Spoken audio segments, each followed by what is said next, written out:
तो सामीन अस्सलाम वालेकुम। आज हम एक बहुत ही दिलचस्प वाकया जानेंगे बनी इसराइल के शख्स का जिसका नाम कारून था। हाँ, ये वही कारून है जिसको अल्लाह ताला ने खजाने दे रखे थे और वो बड़ा मालदार था। वो बनी इसराइल में से था और मूसा अलैहिस्सलाम की कौम से ताल्लुक था उसका, यानी वो मूसा अलैहिस्सलाम का उम्मती था। हालांकि वो मुसलमान था, लेकिन उसकी माल ने, उसके रुतबे ने उसको मूसा अलैहिस्सलाम से दूर कर दिया और उनका मुखालिफ बना दिया। इसका वाकया बनी इसराइल की उम्मत में एक बहुत ही इबरतनाक वाकया है जिसको अल्लाह ने बयान फरमाया है अपनी किताब में, यानी कुरान मजीद में। ये वाकया अल्लाह ने इतनी अजीम किताब कुरान मजीद में दर्ज किया है। कुरान में जब एक हर्फ भी बिला वजह नहीं है तो इतना बड़ा वाकया बिला वजह किस तरह हो सकता है। इसलिए है कि तमाम लोग समझ जाए और इससे इबरत हासिल करें। ये पूरा एक रुकू है जिसमें ये तमाम किस्सा दर्ज है। अल्लाह ताला ने इस वाक़े को सूरह कसस पारा नंबर 20 आयत नंबर 76 से दर्ज किया है। ये पूरा एक रुकू है। अल्लाह ताला फरमाता है कि बेशक कारून मूसा की कौम में से था, उसने इन पर सरकशी की और हमने इसको खजाने दिए थे। उसके खजानों की चाबियां एक बहुत बड़ी ताकतवर जमात की कमर झुका देती थी, यानी बड़े बड़े ऊंट पर उसकी चाबियां लदी हुई होती थी। इतनी दौलत अल्लाह ने उसको अता फरमाई थी। उसकी कौम ने उससे कहा कि तू इस दौलत में मत इतरा। अल्लाह इतराने वालों को, शेखी बगाड़ने वालों को पसंद नहीं फरमाता। तेरे दिखावे को अल्लाह नापसंद करेगा और तुझे इसकी सजा देगा।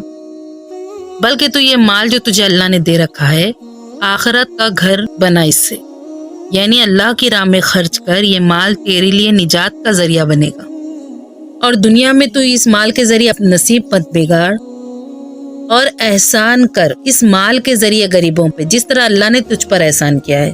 और जमीन में फसाद मत मचा, बेशक अल्लाह फसाद करने वालों को पसंद नहीं फरमाता। इससे मालूम हुआ कि कारून जो था वो बहुत ज्यादा मालदार शख्स था, मूसा अलैहिस्सलाम की कौम में से था। अब लोगों ने इसको समझाया कि तू अपना माल अल्लाह की राह में खर्च कर, तुझे अल्लाह ने इतना दे रखा है। बजाय इसके कि वो कुछ माल अल्लाह की राह में खर्च करता, वो तो कहने लगा जो कुछ मुझे मिला है ये सब कुछ मेरे इल्म की वजह से मुझे मिला है, मेरी सलाहियतों की वजह से मुझे मिला है। मैंने दिन रात मेहनत की थी इस माल को हासिल करने के लिए, क्योंकि मैं बहुत समझदार हूँ, चालाक हूँ। इसी बिना पर ये सब कुछ मुझे मिला है, मेरी मेहनत का ये सिला है, मैं क्यों दूं?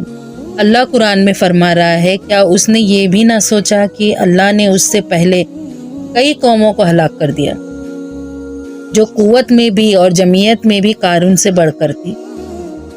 अल्लाह ने उन्हें भी हलाक कर दिया, तो कारून क्या चीज़ है। और अल्लाह ने इन मुजरिमों से उनके गुनाहों के बारे में दरियाफ्त भी न किया, यानी बिल्कुल अपना फैसला सुना दिया, इन्हें तबाह व बर्बाद कर दिया। अब आगे जानते हैं कि कारून के साथ क्या होता है।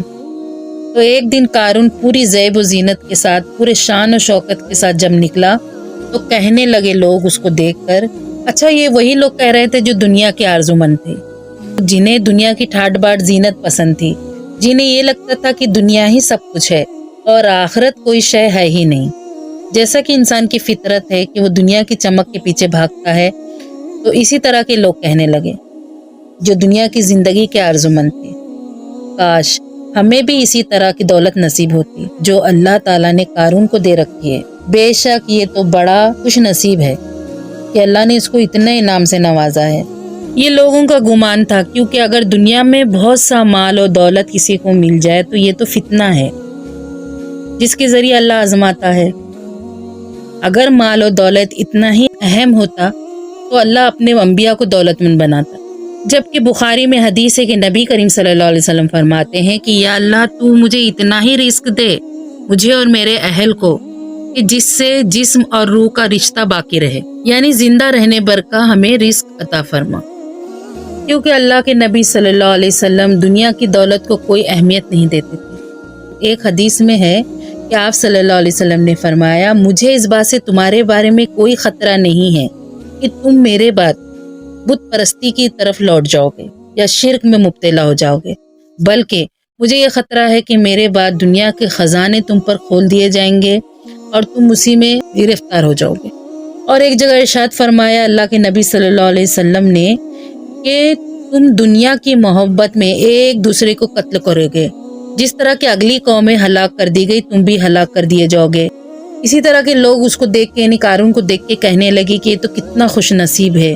اور پھر اس کے برعکس وہ لوگ جن کے پاس کتاب کا علم تھا یا اہل علم تھے، وہ کہنے لگے تم کیوں اس کے مال کو دیکھ کے حسرت کر رہے ہو، تمہاری خرابی ہو، کیا تم نے کامیابی اسی کو سمجھ لیا ہے؟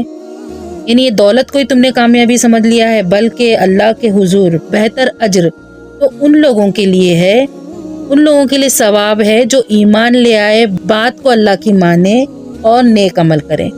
اصل کامیابی تو یہ ہے، اور یہ اصل نعمت تو صرف صبر کرنے والوں کے لیے ہے۔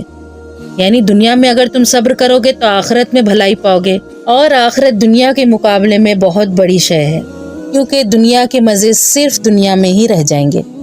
اور پھر قرآن میں اللہ فرماتا ہے ہم نے قارون کو بھی دھنسا دیا اور اس کے گھر کو بھی، یعنی وہ اپنی دولت کے ساتھ زمین میں دھنسا دیا گیا۔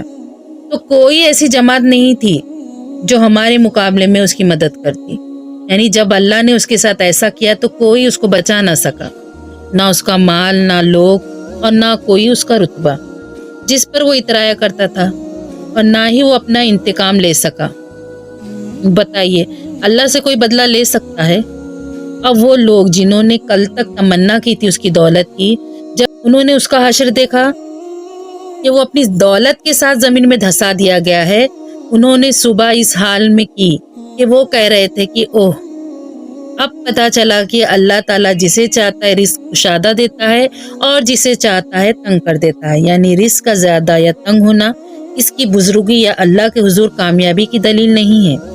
اگر اللہ ہم پر احسان نہ کرتا تو ہم بھی زمین میں دھسا دیے جاتے۔ یعنی وہ لوگ کہنے لگے کہ اگر قارون کا آخر میں یہ حال ہونا تھا تو شکر ہے کہ اللہ نے ہمیں دولت نہیں دی۔ افسوس اب پتا چلا کہ ناشکرے لوگ کبھی فلاح اور کامیابی نہیں پا سکتے۔ حالانکہ قارون مسلمان تھا، حضرت موسیٰ علیہ السلام کا امتی تھا، بس اس کا یہی جرم تھا، اسے اللہ نے اتنا مالدار بنایا، پھر بھی اس نے اللہ کی راہ میں خرچ نہیں کیا۔ یہ واقعہ بنی اسرائیل کی امت کے اندر ایک بہت ہی عبرتناک واقعہ ہے۔ اللہ پھر ارشاد فرماتا ہے کہ آخرت کا گھر ہم مخصوص کر دیں گے اس کی نعمتوں کو ان لوگوں کے لیے جو زمین میں سرکشی نہیں کرتے اور نہ فساد برپا کرتے ہیں، اور اچھا انجام تو صرف ڈرنے والوں کا، متقیوں کا ہے۔ یہ تمام واقعہ سورہ قصص میں موجود ہے اور رہتی دنیا تک رہے گا، اور یہ سب کے لیے عبرت ہے۔ عبرت ہے کہ دنیا میں کوئی مالدار ہو یا بڑے عہدے پر ہو، اس کا مال، اس کا رتبہ صرف دنیا تک ہی رہ جائے گا، آخرت میں صرف اس کا اعمال، ایمان اور تقوی کام آئے گا۔ وآخر دعوانا ان الحمد للہ رب العالمین۔ السلام علیکم ورحمۃ اللہ وبرکاتہ۔